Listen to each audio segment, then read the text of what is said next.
Who would you leave behind? If you're struggling with suicidal thoughts, call the National Suicide Hotline. Some people think they don't have to obey the rules. But when it comes to the rules here at Mississippi State, you better take notice. Don't think you're above the law, or they'll find you. Nope. You could find yourself on the outside looking in. Ring responsibly, MSU. Welcome back. Millions of people tune in every year for the biggest sporting event in America, the Super Bowl. With this year's Super Bowl battle between the Green Bay Packers and the Pittsburgh Steelers, many fans cheered and jeered for both teams. Let's take a look at what Take 30's Jared Ford found of the Super Bowl winning predictions around town. Yeah, man, they gonna do it. Yeah, man. We got the better defense in the whole National Football League, hands down. I mean, not for life, man. Green Bay on for Sunday, man. Green Bay for Sunday. Well, I've been a Steelers fan for a long, long time, and me and my guy been rivalries right next to me, Mr. Abdul Lee Slash. For real ENT. For real ENT. And that's my team, and I'm just going with it.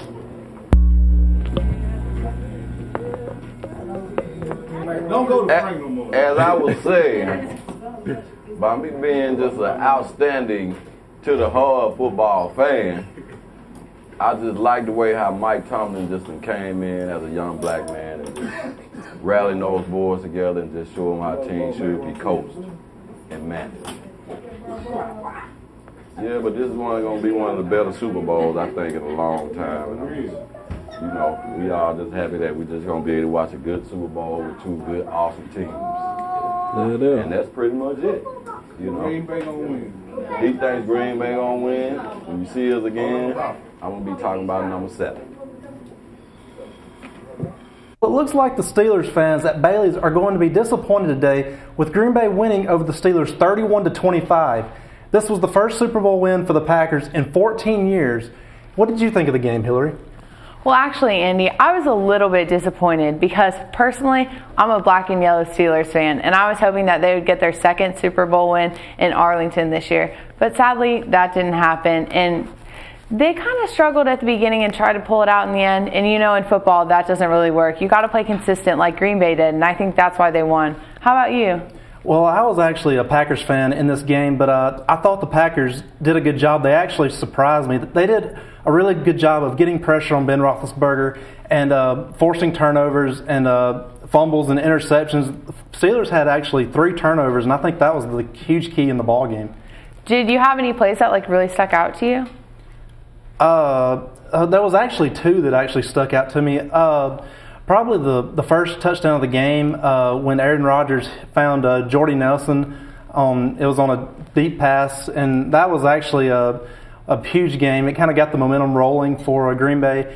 And then towards the end, when the Steelers fumbled, and the Steelers actually had momentum going at that time, and I think that kind of sealed the deal for the Packers. Yeah, the Steelers definitely tried to turn it around in the second quarter, but obviously it wasn't good enough. You know what I really found interesting were the Super Bowl commercials. Everyone watches the Super Bowl for the football and the commercials. What was your favorite commercial? My favorite commercial was the E-Tray commercial with the baby and the doctor. And it was actually kind of interesting because the E-Tray commercials are always interesting because it's a talking baby. And they speak in complete sentences, so that's always interesting to me. Definitely. My favorite commercial was also this E-Tray commercial, but it was actually the second one when the baby was talking to the cat, Mr. Peppers. I thought that was pretty cute and pretty funny. Besides the commercials, I also found the halftime show really interesting because you saw all the lights and all the technology they use, which is something that I really haven't seen in the Super Bowl before. What were your thoughts on it?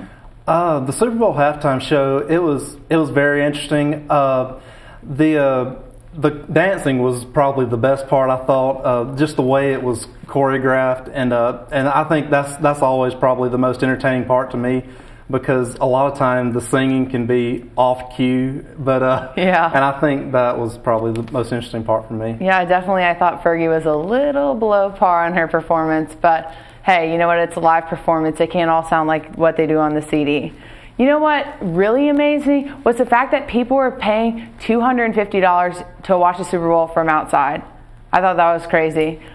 But also, did you hear about how someone paid $50,000 for a ticket inside? That's as much as a Mercedes. Yeah, and well, that means I won't be paying for a Super Bowl ticket anytime soon with my minimum wage job. Yeah. Well, along with the Super Bowl, we had some great Bulldogs sports this weekend. Let's take a look at what happened and what's coming up for our Bulldogs. Men's tennis suffered a loss to number 23 ranked Georgia Tech on Saturday the 5th. The Bulldogs lost 4-0 and are now 1-2 on the season. They will take on Ole Miss Thursday the 10th. That rivalry match will be in Jackson at 5 p.m. for the 14th annual River Heroes Cup.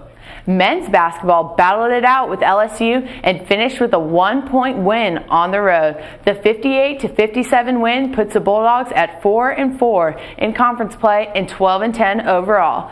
They will play Arkansas next at 7 p.m. on Thursday on the 10th, and we look for a win against the Razorbacks at home. Women's basketball traveled to Auburn on Super Bowl Sunday to take on the Tigers. Our Lady Bulldogs won the game with a score of 57-45. That puts the team at 1-9 in the conference and 9-13 overall. On Thursday the 10th, they'll be in Oxford for the rivalry matchup with Ole Miss. That game is at 7 p.m. That's all we have right now for sports. Coming up after the break, Take 30 will take a look at the upcoming events in Starkville. Don't go anywhere. You're watching Take 30. Procrastination is the destruction of most, if not all, college students. By the time we reach college, we are all experts at avoiding the inevitable. Avoiding homework to get more leisure time sounds like a good idea until the night before when we have to cram. You can avoid becoming a victim to procrastination by assessing the task at hand, scheduling times to work on it, and eliminating distractions. Hey, don't put out your homework. Do it now. Some people think they don't have to obey the rules. But when it comes to the rules here at Mississippi State, you better take notice. Don't think you're above the law, or they'll find you. Nope. You could find yourself on the outside looking in. Ring responsibly, MSU.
Welcome back to Take 30. Have you ever wondered what it would be like to spend a day in the opposite sex's body?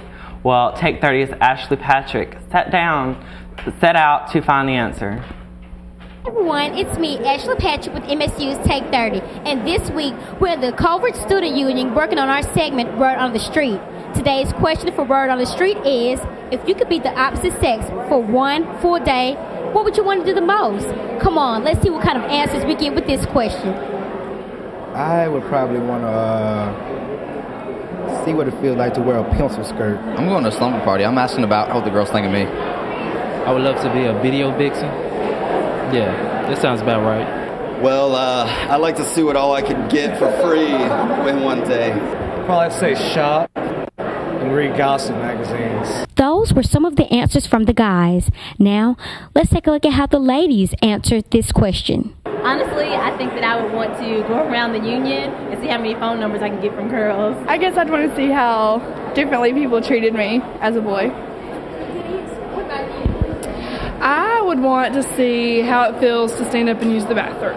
Listen to a locker room conversation. Go around shirtless all day and watch The Notebook to prove that guys really can cry. Play video games all day long.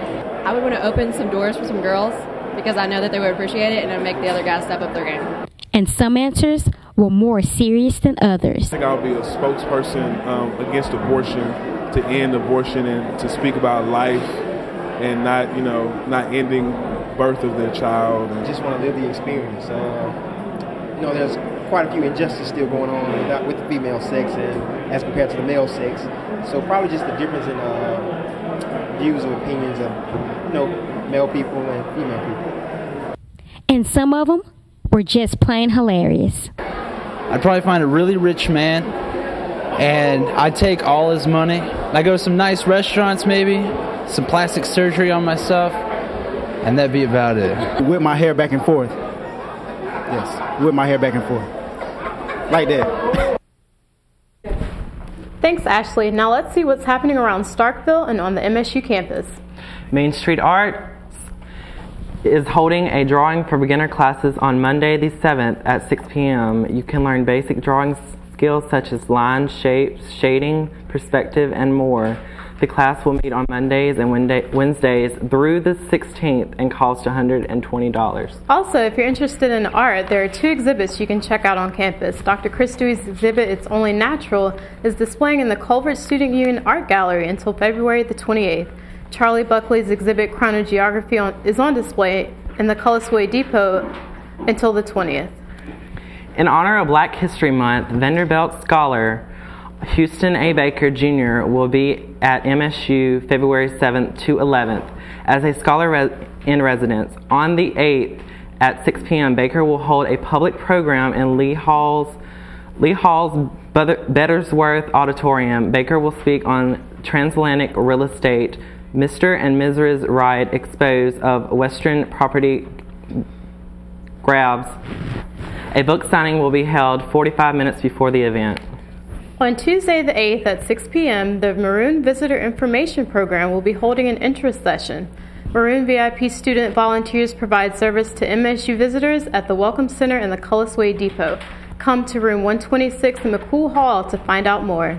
On Tuesday the 8th at 7 p.m., Love Games will be held in the Student Union's Doghouse. Campus Activities Board has sponsored the event. Love Games will put couples to the ultimate test with questions about each other, as well as include entertaining games for everyone. Well, that's all the time we have for today. Thanks for joining us. Whoa.